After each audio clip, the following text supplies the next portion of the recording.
Get ready to move the conversation forward. This ain't your granddad's news and comment show. This is I Doubt It Podcast with Brittany Page and Jesse Dollemore.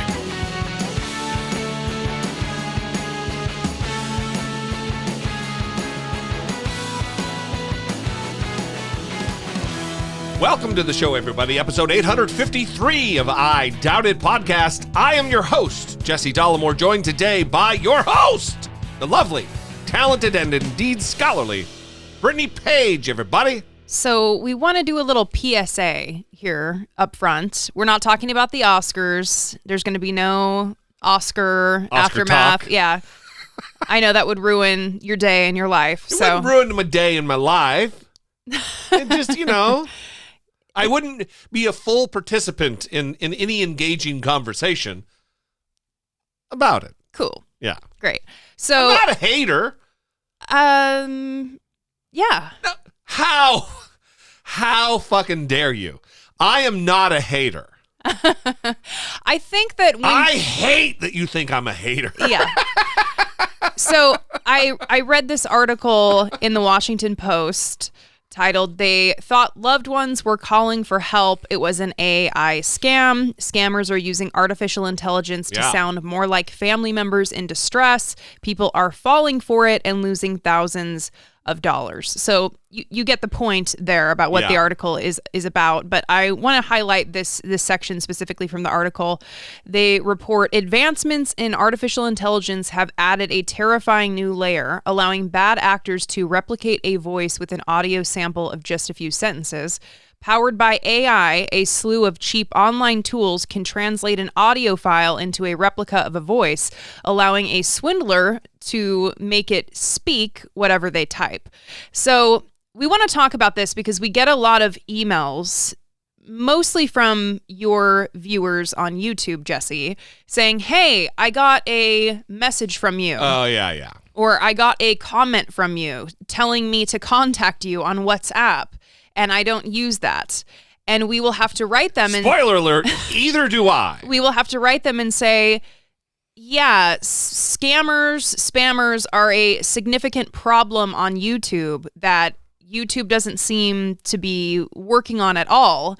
And so... Or certainly not fast enough. Yeah, you have to kind of be on top of it to report and block the fake accounts that are commenting to whoever who is interacting with your videos to contact you and have a conversation or give you money on another app. They also pop up as quickly as I bat them down. Yes. As quickly as I am able to hide them from commenting and report them for impersonating me, there's new accounts. Right. And this is kind of a new level to that, where they are now using artificial intelligence to recreate your voice. And this can happen to anyone. Well, let me say, it's shockingly accurate. There's a thing, we were goofing around, and I've been kind of wanting to play around with having a new Patreon mid-roll. Mm-hmm. And so I went to an AI site just to see a gag. Yeah. And I did Joe Biden's voice reading a Patreon thing. But here's the thing. I read the script, and it converted my voice into Joe Biden's. Even the cadence. Well, the cadence was me kind of trying to get it right. Huh. But holy shit, I'm not going to play it here because we came to the conclusion, Brittany came to the conclusion and convinced me of it, that it's wildly unethical, even if we make it clear this is a joke, it's not really him. Yeah. I felt uncomfortable with it. You were very, like, as soon as I played it for you, you were like, nope, this is no fucking good. I walked away like, I don't even think it's right that I'm hearing this right now. Well, listen, and I've seen like deep fakes with the voice and everything of even Tucker Carlson. Yeah. And even that, even if it's someone that you despise, this technology, we're fucked unless something comes. I mean, this is... How uplifting. It is remarkable how accurate video and the audio is, and it's AI generated. Yeah, so experts have said that in the past, you needed a significant amount of time the audio that you were trying to recreate for the artificial intelligence to then recreate that voice. To map the voice and duplicate it. And now you only need a few seconds. So we have hundreds of hours of our voices online. Oh my God. So they have all the ammunition that they need there. But even if you've made a 30-second TikTok, someone can take that and use that. So this is something everyone needs to be aware of. Inform your older family members. Yeah, let's go back to the original thesis here, which is scammers are now copying people's voices, then calling the loved ones with a fake voice saying, I'm in trouble. I've been arrested. Something's happening. I just got a medical diagnosis. I need $1,000. Right. Please send it. Any loved one hearing their person's voice that they love and care for is going to be alarmed and, okay, fuck, here's the money. Mm-hmm. What you need to do if you do get one of these calls and alert, especially your elderly family, text you. Just send you a text. Call. Use verified methods of communication, not random text messages and shit, just to verify. It's not that you don't love the person.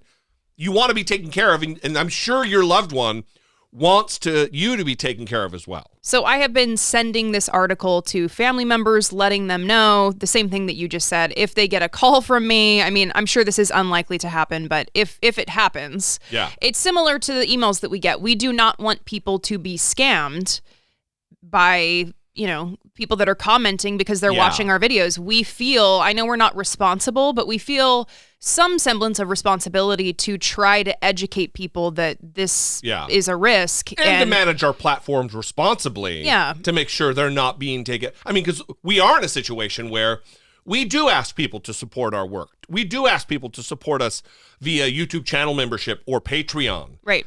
Patreon.com/IDoubtedPodcast.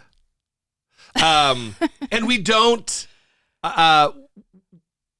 we're susceptible now because, they're asking for money.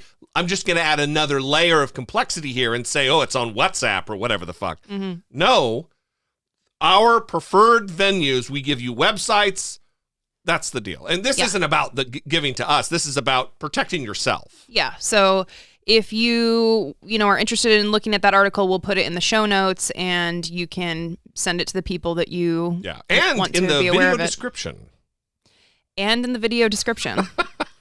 Because we are recording this on video right now. So thank you very much. Yeah, and definitely take care of yourself out there. If it seems out of the ordinary, just do your due diligence and check, test the veracity of whatever's taking place. Absolutely. Speaking of Patreon, we want to take a moment to thank our new and our existing Patreon family, the people who keep the lights on, the people who donate to the show and are passionate about the work and about the concept of moving the conversation forward, which we attempt to do as I beat the desk on an episode-by-episode basis. Yes. So I may get a name wrong in here, and just know that I try my best, but I can only do so much with the brain power that I have, which is not significant. Okay? You're doing just great, Brittany Page. Thanks.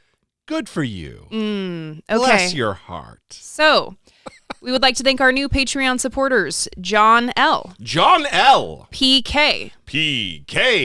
Kyrie L. The Penguin Says.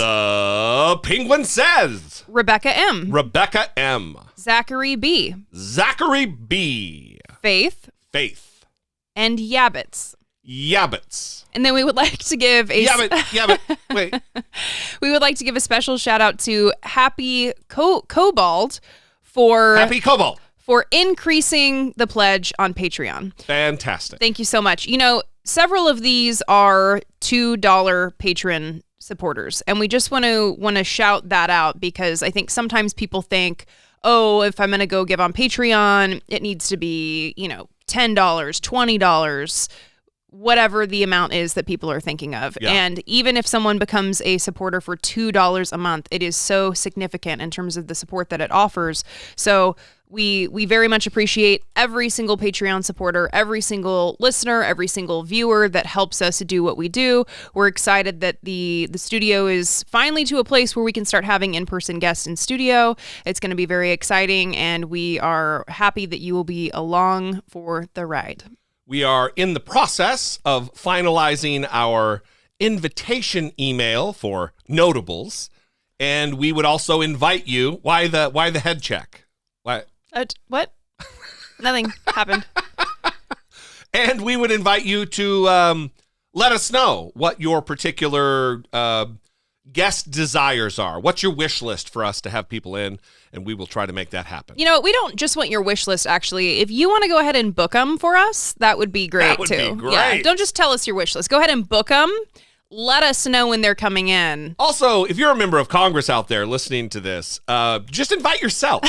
You can just invite yourself on the show. Yeah. Unless you're fucking Marjorie Taylor Greene, in which case you can fuck straight off. We don't want you here. 657-464-7609.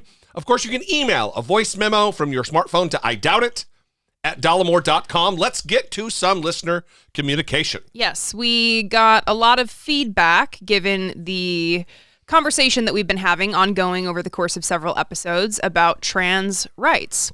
And some of those in the audience have been unhappy with how we are forceful in letting people know that trans rights are human rights.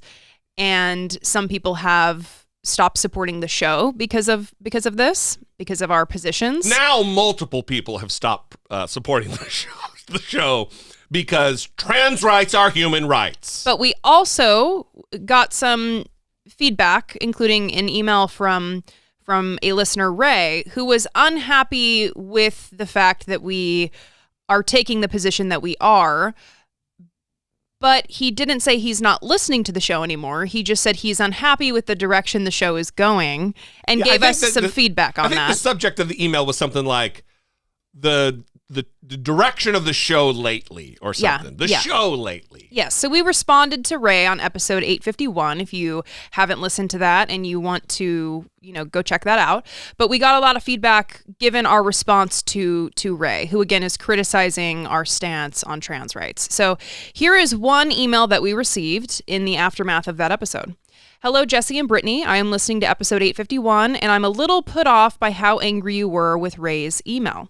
I understand your passion on this issue, and I share it. However, I also understand a bit where he is coming from and thought that he shared his thoughts in a good faith way. Although you provided a lot of good information that could help teach someone to be better, the tone did not come across as helpful. Ray sounds like my husband did just a few months ago. He is to my right, but I think you guys might be to my right. He has learned since then because I gave him the space and time to learn. He said things like, the problem with the left is that they are pushing the trans thing, in quotes. I pointed out that the only people talking about or legislating about trans people are those on the right. I left it there. The next time the subject came up, he was saying things to the effect of, I am still struggling with this issue and I need time to understand better. He works with a couple of trans women and works with parolees. He has had a couple of bad experiences after unintentionally misgendering someone. He has had to monitor drug tests to transgender men. It is something he is in the process of changing his mind about. We need to be patient with people who, in good faith like Ray, are trying to figure it out. Love you both, Kelly. A lot of assumptions there. One is that, and I don't know whether Ray is in good faith or not, but how the hell would Kelly know at all whether Ray is acting in good faith about the issue?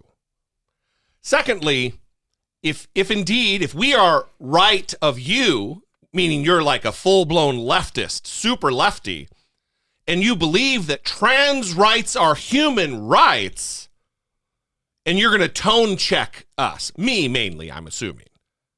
So if they're human rights, do we really need to get persnickety about, I didn't really like your attitude when you were proclaiming vociferously that trans rights are we're talking about people's lives. We're talking about the existence of a marginalized group. Oh, hang on. Let me check my tone. Yeah, maybe we could have been a little bit more kid gloves. You don't know Ray like we know Ray. We've had years of interactions with Ray. We're fond of Ray. It's not like I dislike Ray. I really like Ray. I respect Ray. I want Ray to come around to correct opinions about things. That's not the only conversation. So maybe you're right. I could have mollycoddled, to use an ancient, archaic term, Ray, but I don't believe that was necessary. Is that the word of the day on Merriam-Webster today? Yeah, on my little calendar with the word. Yeah. Mollycoddle. Malarkey. So I hear Kelly, and this is a question I struggle with. I struggle with it very much, but in my approach to Ray, and when you say that we've had years of interactions with Ray, I would edit that to say we've had like a few interactions with Ray over the course of years. Yeah. Okay. Yeah, all of our interactions don't add up to years worth of time. Correct. So we don't actually know him. And when we're talking about good faith, he's been on Patreon calls. We have had actual one-on-one interactions with Ray. Yeah, I mean, I'm going to assume that Ray wrote us in good faith because he's like, I love the show. I'm going to keep listening to the show, even if you think I'm a bigot, whatever. But he did say things that like were straight out of Steven Crowder's mouth. So it's hard for me to be like how much of it was in good faith. But I don't know. Of course, I'm going to give, the benefit of the doubt because we're having a conversation. But I didn't talk to Ray any differently than I would someone that I meet in a bar on vacation that I'm arguing politics with.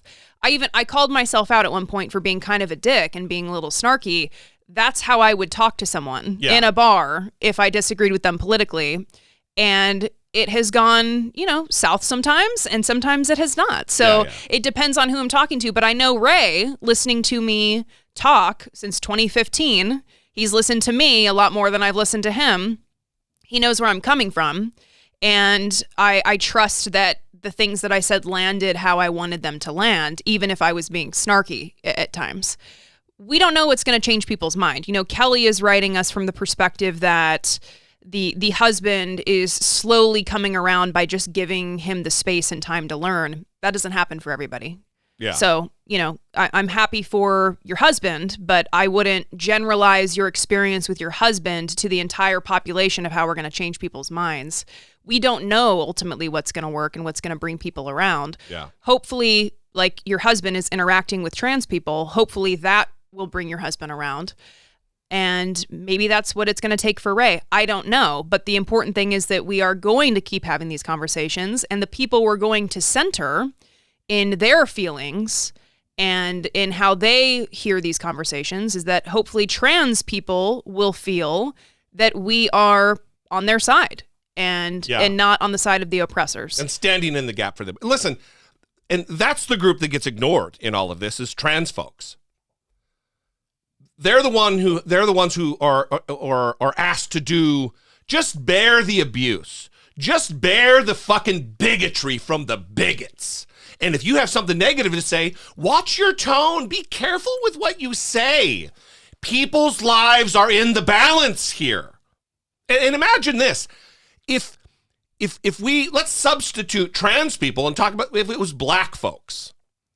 What if Ray, he likely wouldn't because Ray's black, but what if Ray called in? Ray was just a white guy from the Midwest calling in to argue about our stance that black rights are human rights. And I exploded. I didn't to Ray, but I exploded and I told him to fuck straight off, get that Nazi shit out of here. That is vile bigotry. How many calls would we get? You really should watch your tone because that guy, he just misunderstands. Right now, he believes that black people aren't equal to whites, but maybe in the future, he will believe that. No one would fucking do that. So there's this special category of sensitivity that trans people are just overreacting. They're asking for too much too soon. Fuck that. If trans rights are human rights, and they are, we cannot give them freedom and life free from oppression quick enough. Yeah, I think you're hitting on something really important, which is the defenses that we are hearing from people illustrate a bias. Yes. Like they're still not fully accepting of trans people. And, you know, I mean, it's like Martin Luther King Jr.'s letter from the Birmingham jail, where he criticizes the white moderate and white people who at the time were talking about all things in due time, about giving equal rights, civil rights. And it's kind of the same thing where we're hearing like, you know, give people the time and the space and all things in due time. And it's like, well, you wouldn't be saying that if you were a part of this group or if you loved someone who was a part of this group. And hopefully through these conversations, we can start shedding light on that. Yeah, listen, and I guess we'll finish it here. No, we got a call. But it doesn't take a fulsome width and breadth understanding of the trans issue. It doesn't take knowing someone who's trans to say, yeah, it doesn't matter whether I agree or understand it at all. Trans rights are human rights. These people are not harming fucking anyone. They're just being who they are. And if you don't like it, yeah, fuck straight off. Fuck off. Fuck off. Come around to humanity. Protect those who are oppressed. Punch up, don't punch fucking down. Goddamn. Call from Dan. Hey, Jesse and Brittany, it's Dan from California. Been a second. Haven't been traveling for work much, so I haven't been listening to podcasts, but I'm catching back up and was just listening to episode 851 where, you know, Ray wrote in to kind of voice his opinions on trans issues. And I feel like I've been having discussions with people like Ray really frequently lately, people who are otherwise pretty progressive, who obviously, you know, are against, you know, things like homophobia, but for whatever reason have like drawn a line at trans rights. And I think so much of it is like, it's like an empathy gap. And it's just not understanding and not connecting the dots that like, no one's coming out as trans because it's easy. No one would, why would you ever want to do that? No one gets punched down more, you know, societally currently than trans folks. They're on the bottom. And to think that they're doing it for, you know, I've heard people say they do it for attention. I've heard people say they do it for, you know, like he brought up women's sports. You know, the amount of trans women trying to play competitive women's sports, it's like single digits. It's not a thing. It's all these laws and statutes that places like Utah and Tennessee and Alabama and other places are putting in are solutions in search of a problem. This is not a mainstream issue. Look at any data. Trans folks are not abusers. They are the abused. It just so mirrors how we used to look at people of color, and then it was gay folks, and then now it's trans people. They're on the bottom of society, and we need to adjust accordingly.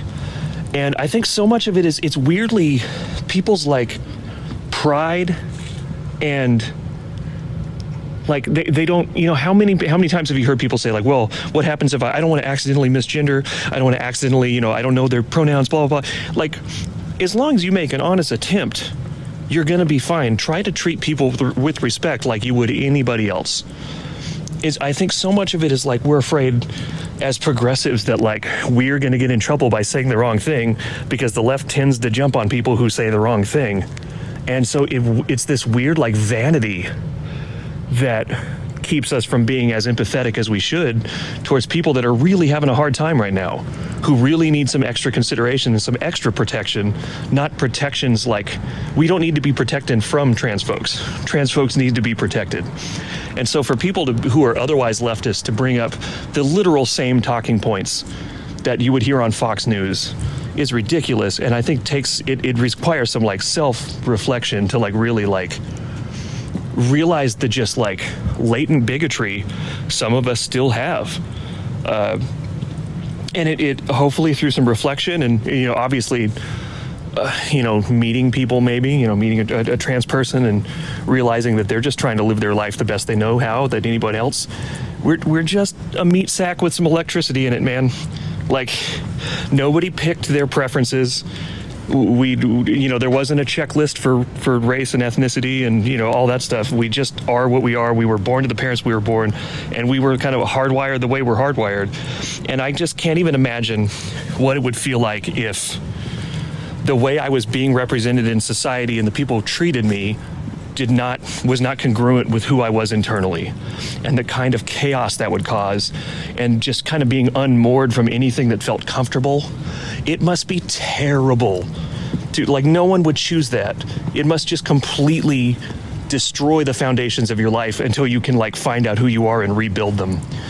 And we need to show support, and we need to have tools in place to help people do that, the same way that through a lot of hard work over many decades, we've helped to legitimize gay and lesbian folks, they're seen as legitimate in a way they were not 50 years ago.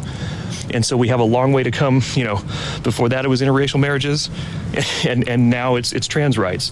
It's the new battleground.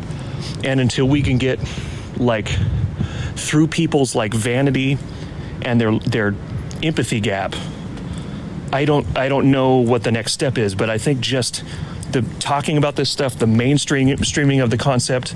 Obviously, trans people have to come out and be their own advocates, unfortunately, but we need to support them when they feel comfortable to do that.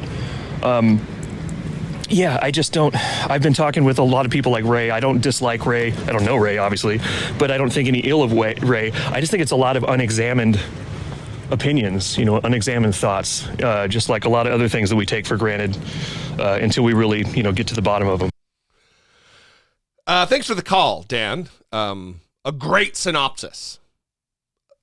It is a strange occurrence that we find ourselves. I mean, we are creatures of habit, and we are, as humans, susceptible to bad thinking. But if you just put yourself in the shoes of someone who wants to be on the right side of history, because in 30 years, we will look back on this time and be fucking embarrassed of the way we treated trans people and the issue of trans rights. Just like right now, we're embarrassed about 40 years ago how we were treating gay people. And just like, 40 years ago, no one was embarrassed at anything because everybody was fucking oppressed who wasn't, fat, white, Republican-looking dudes like me. We just need to be better. And if I'm going to be giving space for ideas and people, it's not going to be giving space and tone checking myself for the people who are contributing to the oppression. It is going to be for the oppressed.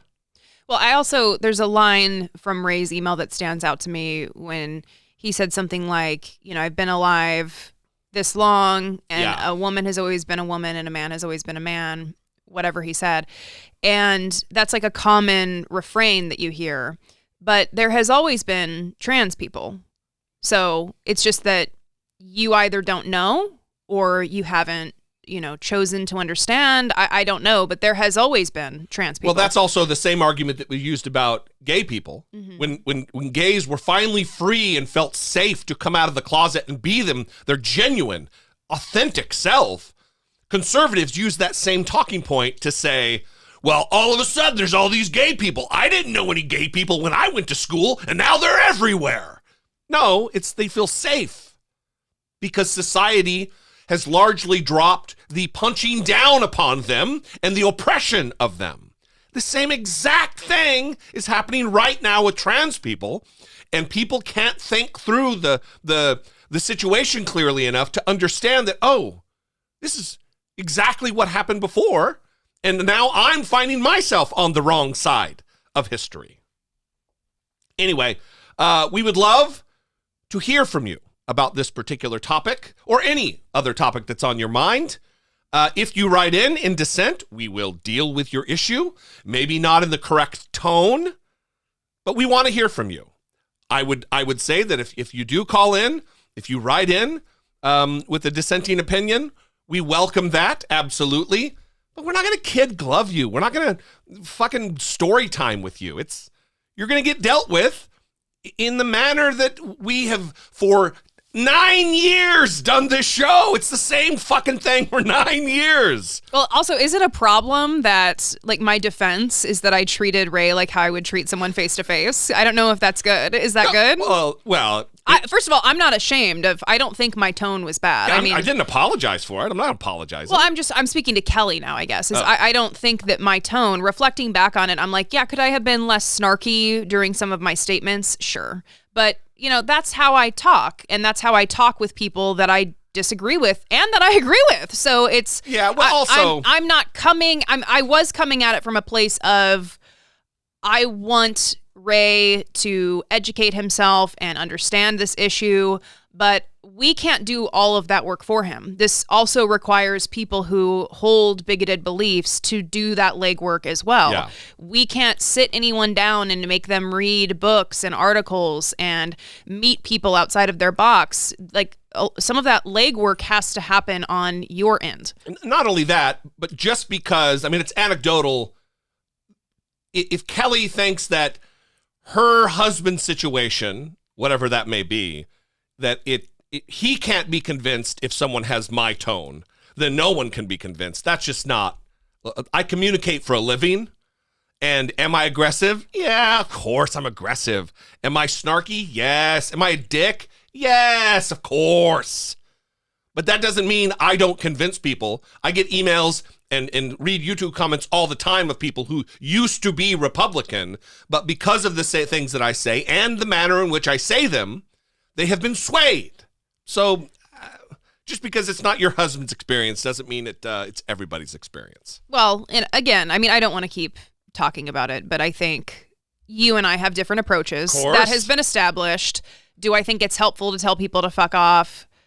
No, but sometimes people are going to be told to fuck off, and sometimes maybe they need to be told to fuck off. So it's a difficult thing to figure out what the balance is. Of course, we on this show do want to change hearts and minds. It's why we do have these conversations. It's why we read emails from people that disagree with us and think that our tone is shitty, because, I'm sure many more people other than Kelly thought that too. Sure. I don't like their tone. So yeah, that, I'm sure, is a representative view. Let us know what you think. 657-464-7609. Of course, you can email a voice memo just like Dan did to idoubtit@dollemore.com.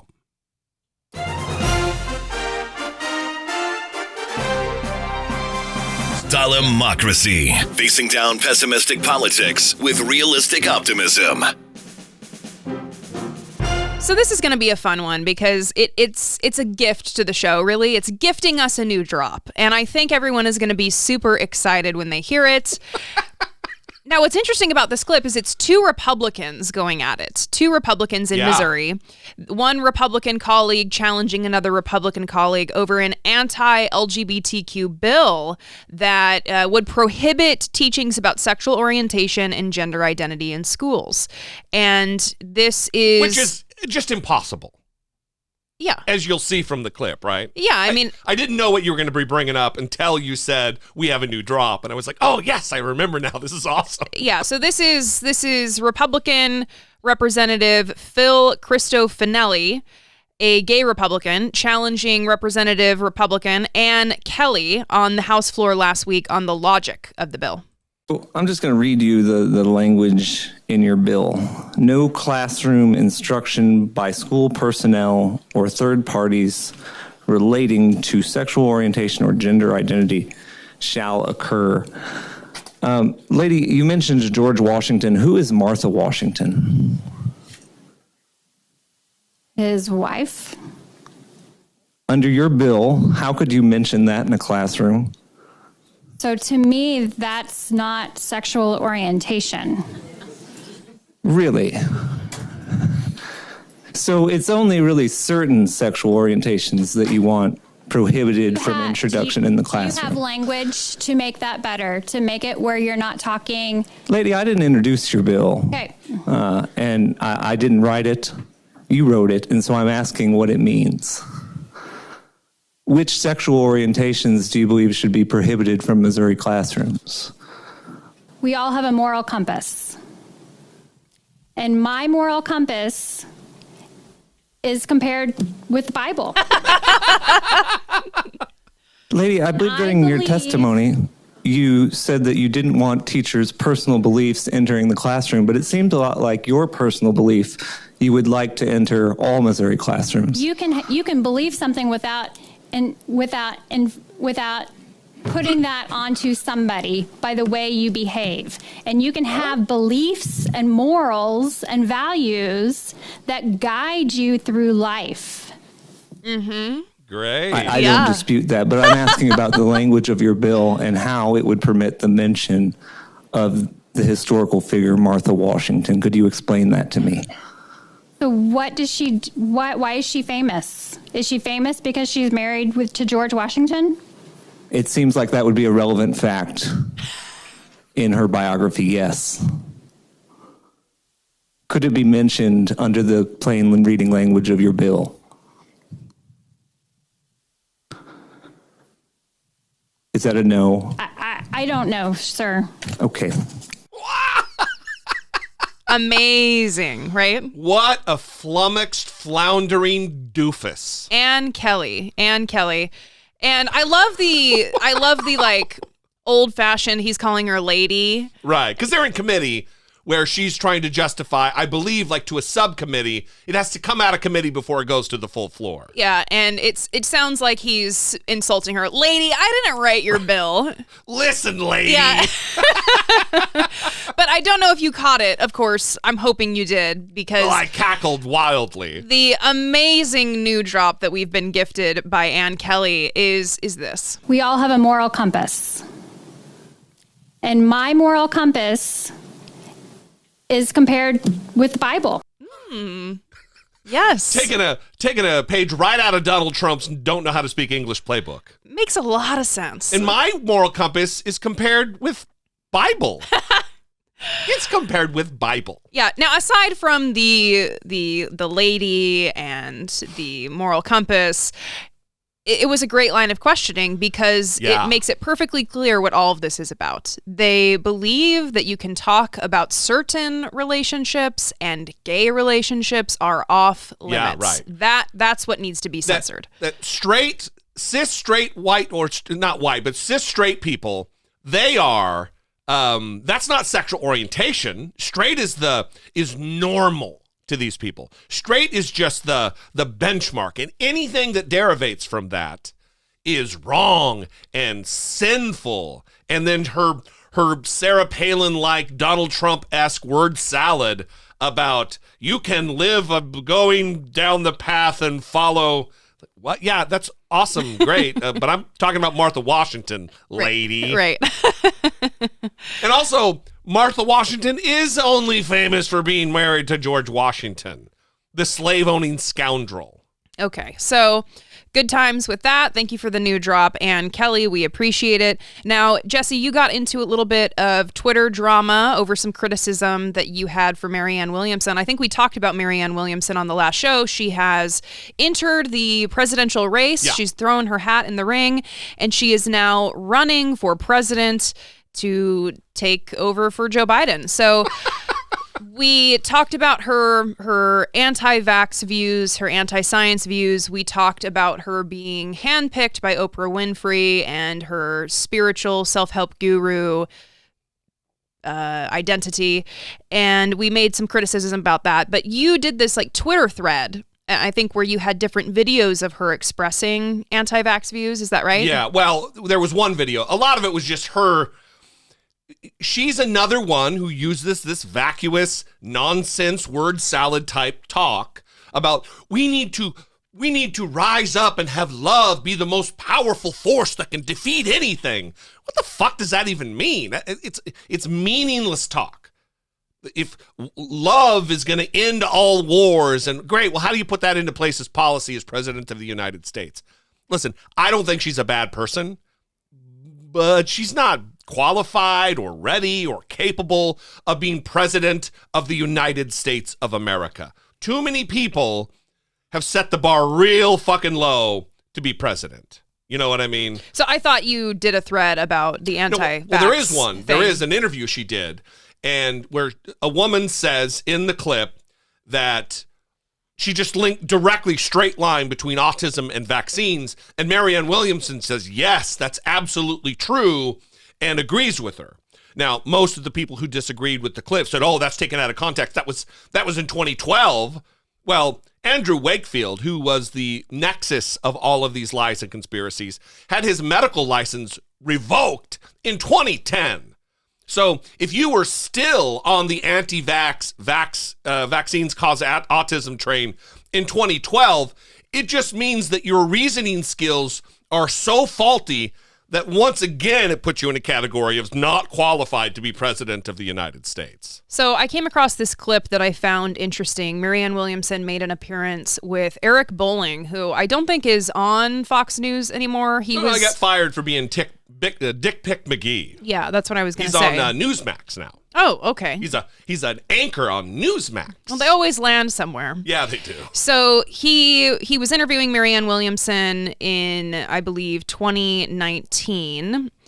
And yes, this is from 2019. And she was caught on a hot mic making a comment. Now, what's interesting about this interview, we're going to play the hot mic moment.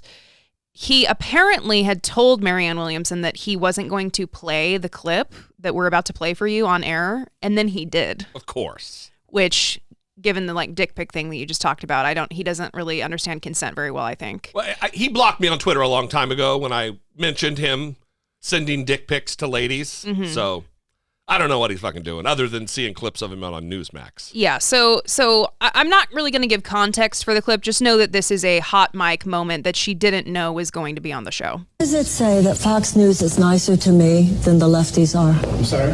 What does it say that the conservatives are nicer to me? It's a bizarre world, man. It's such a bizarre world. I'm such a lefty. I'm a serious lefty. But I understand why people on the right call them godless. It's like, I didn't think the left was as mean as the right. They are. Well, it's because you're a useful idiot. Of course, Fox News is going to prop you up and put you out there and cart you onto the news because then they're able to, because you're attacking Democrats constantly.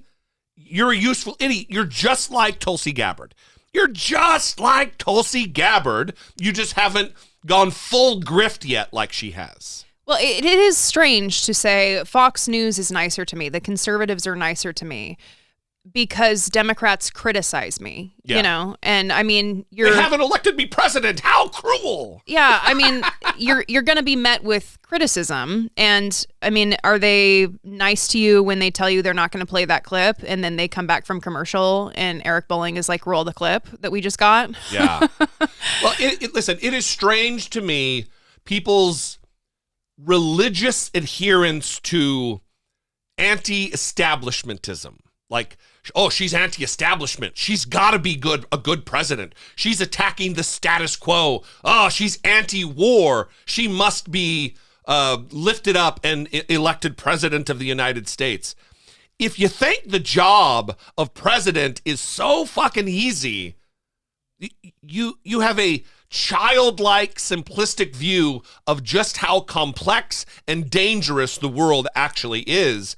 And we need true, gritty leadership, not just platitudes about love solving all of our problems. Because if love solved all our problems, you could feed the poor with love and not actually have to construct policy to put money in a budget to give them what they need. Well, I also think a lot of the criticism that you got on that thread, people were saying, well, didn't she make those vaccine comments like 10 years ago? Yeah. And Marianne Williamson is like 70 years old. So if she made those comments 10 years ago, she was 60 years old. She's written numerous books. She had a public media platform that she's advancing these on. So it's not like she was a teenager who just watched Zeitgeist and, Loose Change or whatever those things were that talking about 9/11 being an inside job, she wasn't a teenager who got swept up with some bad information because it seemed cool to hate George W. Bush at the time.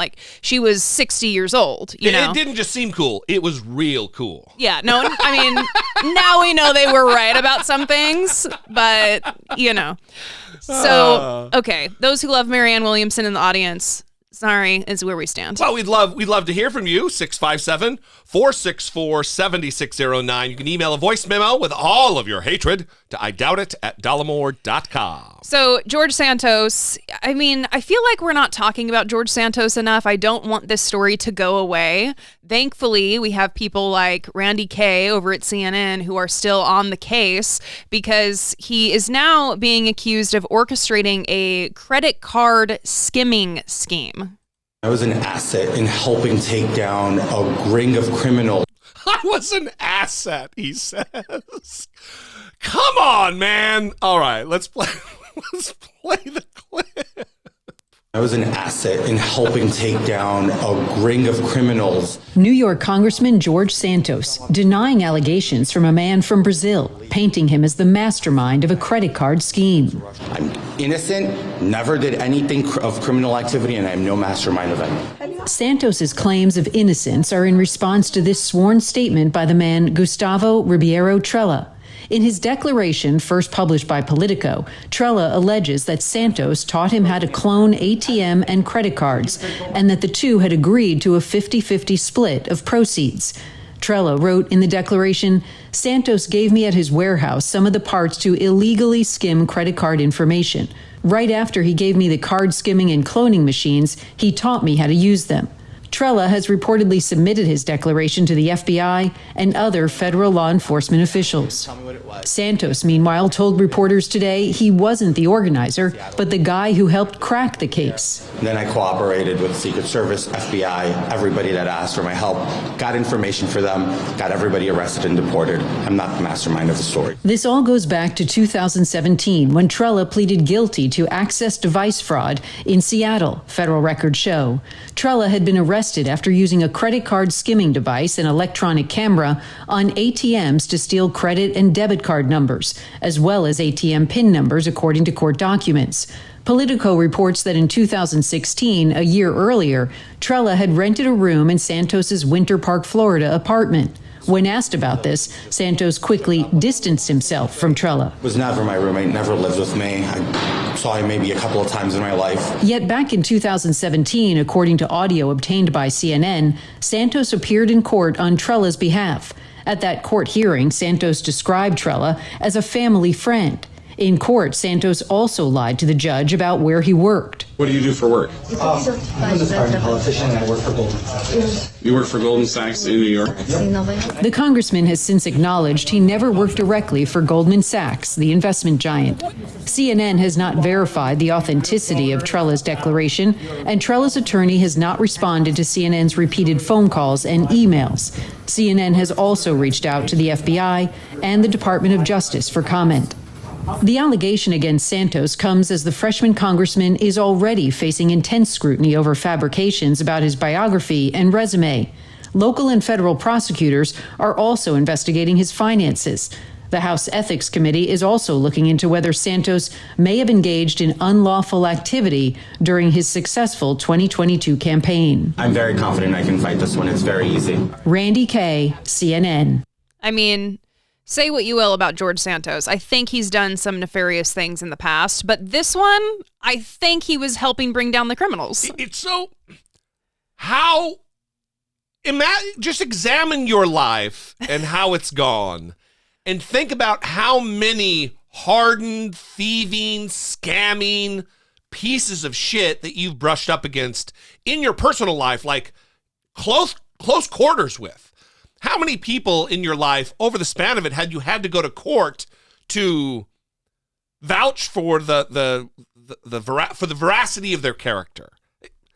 It never happened to me, but it seems to happen to George Santos a lot. He's always involved with all of these nefarious characters. Mm-hmm. This is, I mean, now that the FBI has it, we'll see. They seem to be in disarray over there, but this guy is, I mean, just a beautiful representation of where the Republican Party is in 2023. Yeah, he cannot stay out of trouble. So I don't think this is going to end well for him. Also, this isn't it. There's probably all kinds of other stuff out there. I mean, come on. That people they're finding, they're getting the audio of. I didn't know this guy. I don't know who this guy is. And then we have audio of him vouching for him in court and then lying to a judge about what he does for. It's bananas. Yeah, he's lived quite the life. Quite the life. Yeah. So we came across this story about a Washington State podcast host and her husband who were shot by a stalker. And you can imagine why the headline was attention grabbing for us. And especially from people who, on a semi-regular basis, receive actual death threats from psychos online. Yeah, I mean, less than a year ago, we had the cops at our house talking about a death threat that we felt was credible enough to call the police.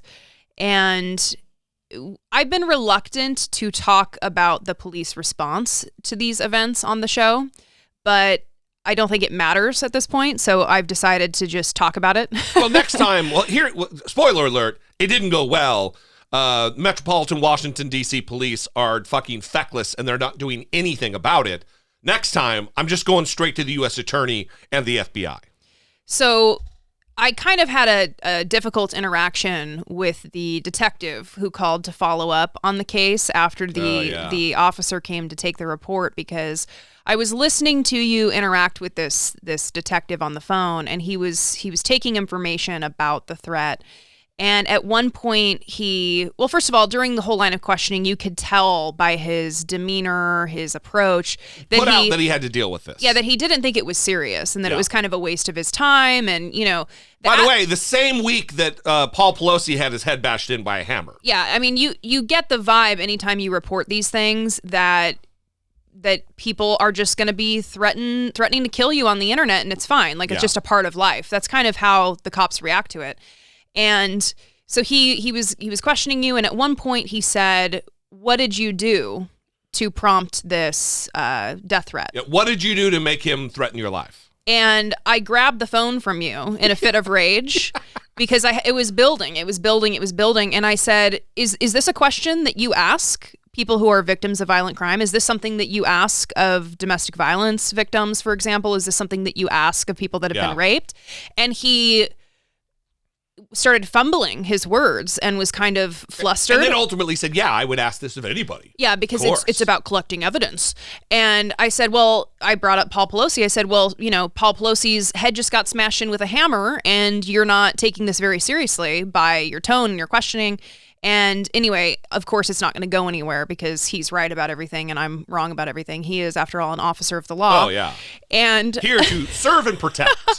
So, when you're having people threatening to kill you over politics online, and doing so in some cases credibly and in a way that is scary enough to involve the police when you ultimately don't want to have to do that, it is very disheartening to be met with them not caring. And it's not unique to us. It is not unique to us, and we wanted to play this specific story because it sounds like the woman podcaster in this story and her husband had tried to get help for this stalker, and they did not get the help they needed.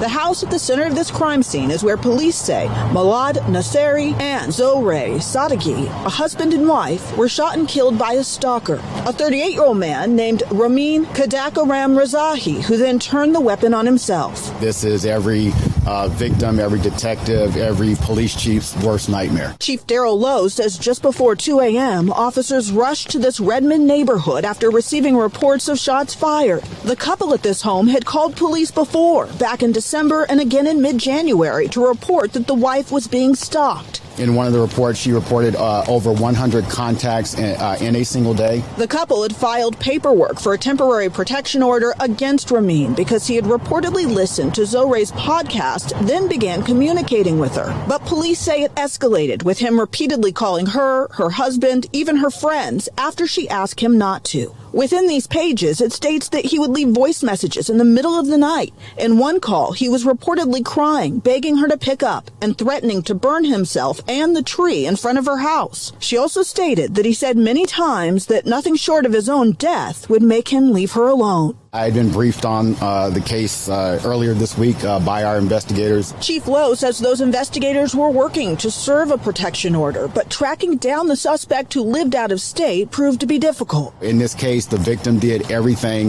that they possibly could. Unfortunately, this person broke into their home and killed her, and it is a tragic event.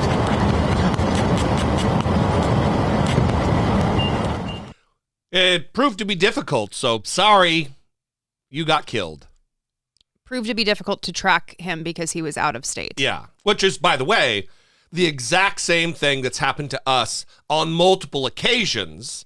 Now, I don't want to make the story about us, but it does speak to the larger narrative here and the larger situation in the country, where it seems that you can threaten someone's life online and be held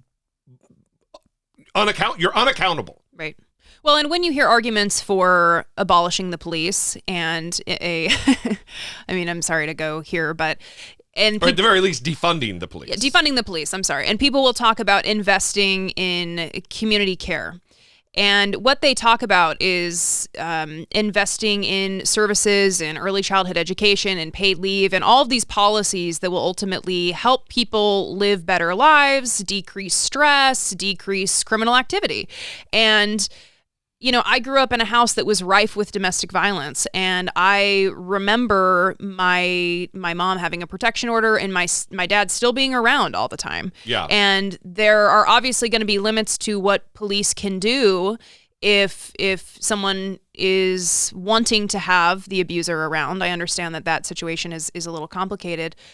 But in situations where someone does desperately need help and is seeking that, it is still limited. Even in cases of domestic violence where you think the police are supposed to be doing something to help. And so it's hard to argue that we need to invest more in policing when consistently you find that even in the situations where police are supposed to be the ones who are helping the people stay safe in violent situations, they are not achieving a high enough success rate to warrant more investment. Well, they're failing, and people's lives are lost because of their failures, because of their, it was hard. Oh, sorry. It was really hard to track him down. Oh, you're dead. And when you talk about defunding the police, what they're trying to do is divert money from one area that the police don't need to be involved in, leaving money in the areas that they do need to be involved in. Community outreach isn't going to be the target of this kind of an investigation. Police need to do this. Violent crime needs to be handled by police.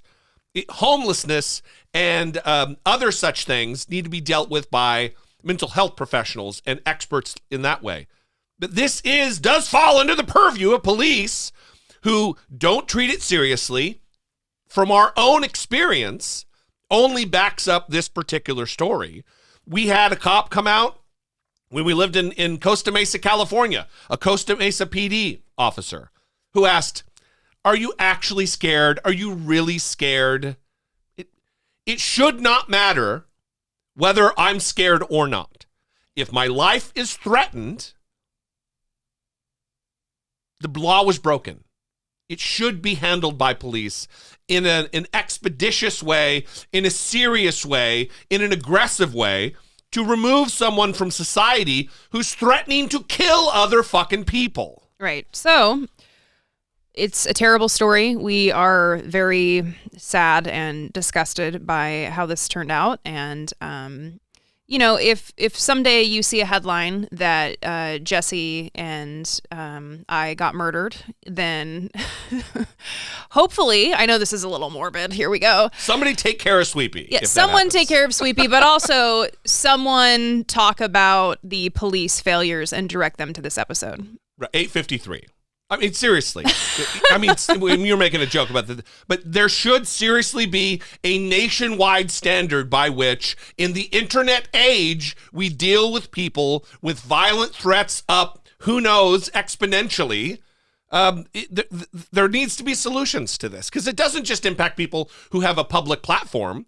This affects people who are just randos on Twitter or on Facebook who talk about politics and have their life threatened. It's unacceptable. It's illegal. It is terrorism. Mm-hmm. We'd love to know what you think. 657-464-7609. Of course, you can email a voice memo from your smartphone to idoubtit@dollemore.com.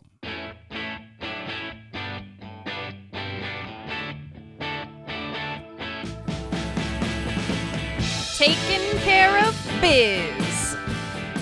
Auto Haven, Dallas. Auto Haven Is that a car dealership? It is a charity. Oh. A charity that offers free car repair services. Wow. To low-income families. That's big time. It's huge. There have been times in our lives when we were literally counting change to put gas in the car that something like this would have gone a long way to help us out financially. Yeah. Good for them.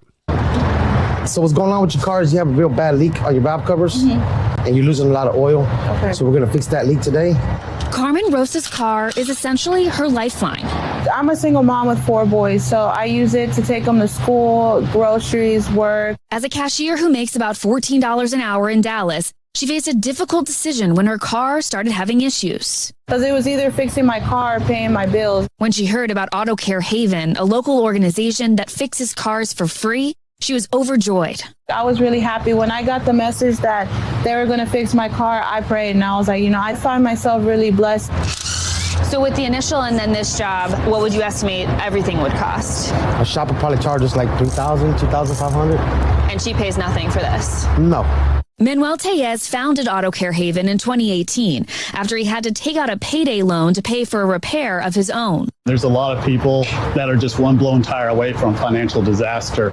Tellez soon realized state and federal programs offering support for car repairs are scarce. Relying on mostly small donations and corporate grants, the organization has already fixed 20 people's cars this year. If we're going to have a society that's centered around the automobile, then we also need, good support or a support system to help folks that, are not able to leverage that. According to the Federal Reserve, more than 30% of Americans cannot afford an emergency $400 expense. It is a hole in our social safety net. If you can't drive, we tell people that they should just take transit, but the transit isn't a very good substitute for many. We shouldn't punish people for not being able to access the economy simply because that's the way our cities are built. 96% of the U.S. population lives in places that are car dependent. In metros like Dallas, underbuilt transit systems, especially buses, with often infrequent service and limited reach, can add hours onto commutes. Is public transportation an option at all for you? No, not really. I'd probably have to wake up like an hour, 2 hours early to be able to catch the bus and go to work and take my kids to school. Experts point out lack of access to a car only further drives inequality in society. The people who have access to private vehicles, their wages on average are much, much higher than the people who don't. But thanks to AutoCare Haven, Carmen is back on the road today without having to miss a day at work. Maura Barrett, NBC News, Dallas, Texas. This is a great news package. It's also a great organization, but it's a great news package that really puts everything into context and lays out how important this work is, talking about how people will respond, just take transit. And if you haven't ever dealt with public transit, you know how unreliable that can be, how sometimes your bus just doesn't show up or it can be late. There can be issues here with the metro where, a train is shut down and you need to now figure out how you're going to get where you need to get. And not only that, it adds hours onto your normally, half hour, 45-minute commute. And maybe you can't afford to call an Uber and just take an Uber where you need to go. Yeah. So what stood out to me about that was the line, one blown tire away from financial ruin. How many people are one blown tire away from financial ruin? And what an indictment of our society that there's a significant number of people that if their tire goes out, they're going to be in a situation where maybe they can't pay other bills because they need to cover this tire because, they need to get to work. Yeah, they don't get to work, they get fired, and then they have no job. This is where Republicans and conservatives and people who are not empathetically minded, they lose sight of the larger picture. They lose sight of the 30,000-foot view on a macroeconomic problem, that these people are now boxed out of the economy, which doesn't just hurt them and their income and their ability to earn and provide for their families. It also damages the economy at large, and they need to be helped. They need to be supported. It should, I'm very happy that there is an organization like Auto Haven Dallas, but they shouldn't be necessary. There should be public-funded situations out there, policies out there that would prevent someone from going into financial ruin because of a blown tire. Right. Or getting caught up in that payday loan cycle where they charge 200% on the loan. Well, which is another industry that absolutely should be done away with by Congress, made illegal out of hand. But too many Republicans and too many Democrats don't have the moral courage, don't want to expend political capital on that, because payday loans don't affect middle class and rich people. They just affect lower class people who, they're just victims of our system. Right. Not great. We'd love to know what you think about these and other stories. If you're in Dallas, support this organization. Hell, if you're outside of Dallas, support this organization, Auto Haven Dallas. We'd love to hear from you, 657-464-7609. Of course, you can email a voice memo from your smartphone to idoubt@dollemore.com. If you have been on the fence and you're now starting to think about supporting the show on Patreon, we would invite you to join the Patreon family. Go to patreon.com/IDoubtItPodcast.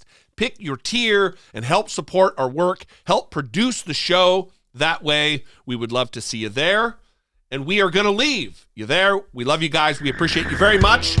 Until next time, for Brittany Page, I'm Jesse Dollemore, and this has been I Doubt It.